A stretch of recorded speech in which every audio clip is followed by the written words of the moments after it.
Sa katuyuan nga makahatag og maayong kalidad sa serbisyo sa katawhan, nagkatigo mang pipila ka mga eksperto sa panglawas gikan sa 15 ka ospital sa General Santos ug Pulomolok, South Cotabato atol sa gihimong selebrasyon sa Philippine Hospitals Associations Week. Matod ni Dr. Renato Jagan, President sa local chapter sa Private Hospitals Associations of the Philippines. Sulod sa 5 ka tuig nga milabay, karon lang sumala pang nabalik ang maong aktibidad. Instead mag-compete against each other, but we have to complement each other in serving the people. So, naay hospital that is geared towards those who have money, napoy hospital who is geared to the marginalized and middle class, and then napoy mga hospital who can serve the poor people.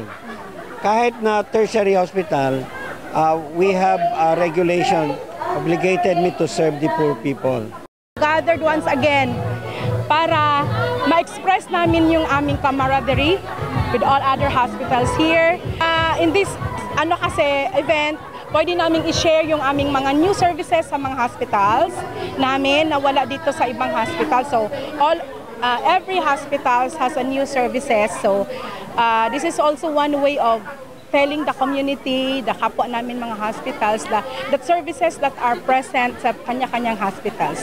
So this is also a way of, again, coordination with each other para, again, this is all for the patients sa community natin. Masaya.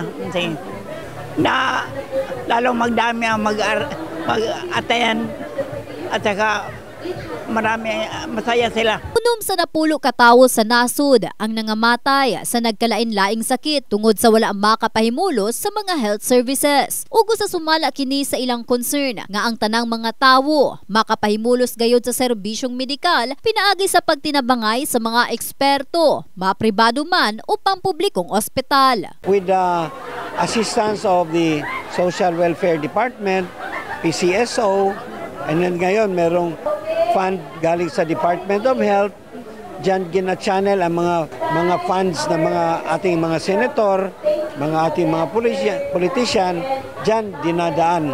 And you see, marami na tayong mga ambulance sa syudad. Sana we can address especially the marginalized people. In the heart of changing lives, kini si Russell Jean Mantile, Brigada News.